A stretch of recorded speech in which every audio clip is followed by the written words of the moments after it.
Hi, my name is Corey, and this is my tort liability presentation. What is tort liability? A tort is an actionable or civil wrong committed against one person by another. In these cases coming up, that would be a student-teacher, teacher-student.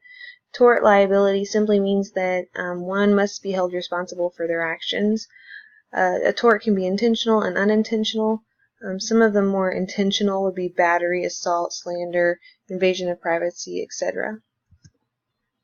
In this case, Flanagan versus Canton, a student was assaulted in the locker room after there was a rambunctious gym class. The teacher actually stopped the class and had to address some of the behavior and then sent them to go change.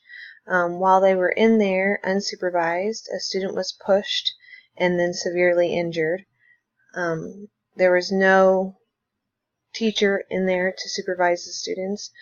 The ruling by the court was that the students should have been supervised, especially since there was behavior kind of leading up to what could have been a misconduct that might occur later on.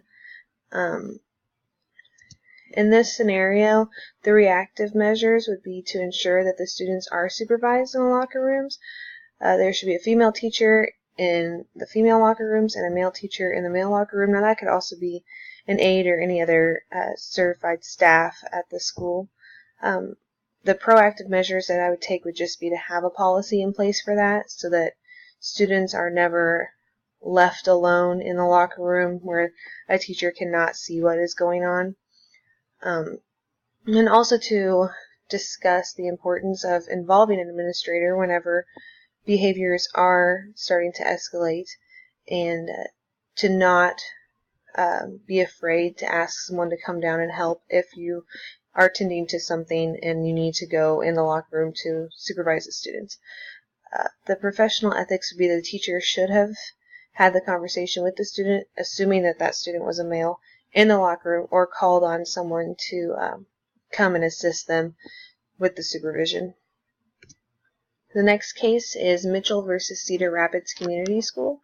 There were two special education students that appeared to be in a relationship that involves physical touch, and a teacher actually observed them kissing and did not address this. The female student skipped her last hour of class to meet up with the male student off campus.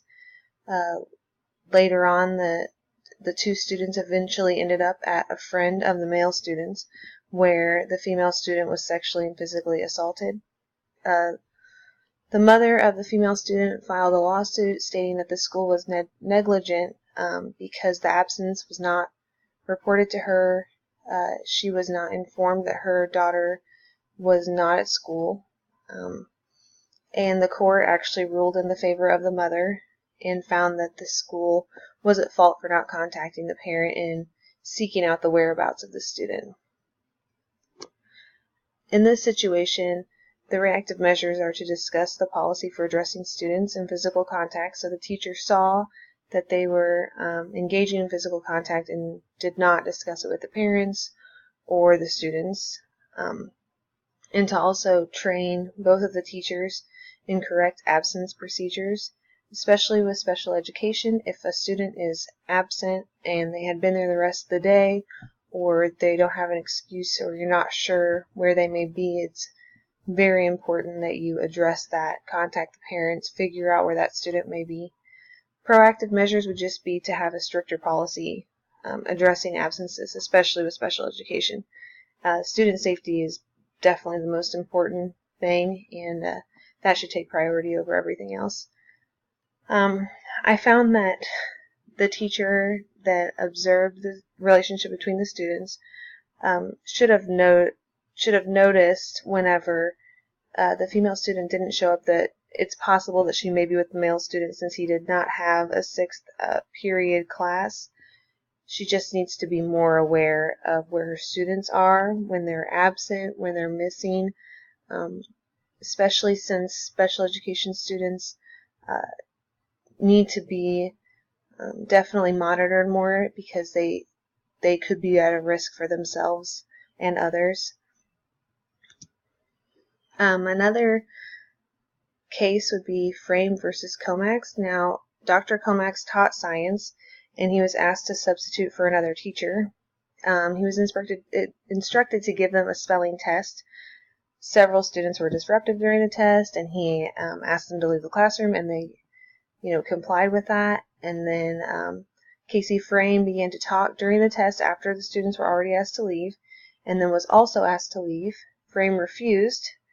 The teacher then grabbed his arm to escort him out of the room. When he grabbed his arm, it started a series of stumbling and losing of his balance, and ended up in him hitting the blackboard. The ruling was that Frame filed a lawsuit against Comax for assault and battery. However, the court saw that Comax's actions were justified. Since Comax was a teacher acting as a substitute, I would meet with the teachers to clarify their role when acting as a substitute in another classroom. He may have some kind of background history with these students and felt that in that other teacher's position that he could take those kind of measures. I would put a policy in place that requires a teacher to seek administrative assistance when a student is defiant. Since Frame refused 2 times, the teacher acting as a substitute should have contacted someone to come and assist him so that it wouldn't escalate to him having to escort him out. And professional ethics, teachers should avoid physical contact with students unless that student is endangering themselves or others. In this case, the student was just defiant. He wasn't causing physical harm to himself or to others, so the grabbing of the arm may be seen as being too aggressive. And I always just want for teachers to take themselves out of that situation and give that responsibility to an administrator to assess the situation and do what is legally correct. Johnson versus School District of Millard. In this scenario, the music teacher instructs first grade students on how to sing and play London Bridge. She demonstrated it and then allowed the students to participate in groups of 3. While they were doing this activity, a student is injured when the 2 students unlocked their arms, and he had to end up getting 50 stitches, so it was a serious injury. And the students say that the teacher had her back to what they were doing. The court ruled in favor of Johnson, saying that the teacher should have been paying closer attention, especially in the early stages of this activity. The reactive measures would be to meet with the teacher to discuss grade level appropriate activities and the importance of supervision. If you're going to have first graders playing London Bridge, you have to be overly protective and overly careful of how rough they could be, or if they don't understand the directions, and really kind of evaluate if that's something that they even need to be doing in the first place. Proactive measures would just be to meet with the staff and discuss the importance of supervision, especially when students are engaging in a group play activity, no matter what that might be. If you have first grade students playing with more than one student, you need to definitely be supervising them, especially if they're up moving around. The teacher should have spent more time explaining and demonstrating the activity before allowing them to go off into groups. That way, so she knew without a doubt that they knew what they were doing, and then continue to walk around and supervise the students so that there wouldn't be a chance for a student to tell other students to quit doing it so fast, or any doubt that she wasn't supervising. Rollins versus Concordia Parish School Board. Mrs. Green was substituting in a physical education class. She had a group of 4th grade students. The boys were playing basketball and the girls were on the playground equipment. She was walking between both of the groups trying to monitor what was going on. She noticed that the girls on the merry-go-round were spinning way too fast, and she told them to stop and get off. However, she did not get to see through her direction as she noticed there was boys arguing on the basketball courts. While she was tending to that, a student is injured. The ruling was that the court ruled that the school board was negligent because Mrs. Green saw a dangerous situation and left it to tend to an argument. They also found that the student was 50% at fault for her own injury as well. Reactive measures would be to talk with the substitute and students to assess whether students were properly being supervised. Do not allow substitutes to supervise students on playground equipment without another teacher present. I think that goes for just teachers in general, having more than one person out there. Especially with 4th grade, they may need some extra supervision and just to make sure that everyone's safe. And then professional ethics would just be to require that more than one teacher be present when the students are playing on the playground equipment.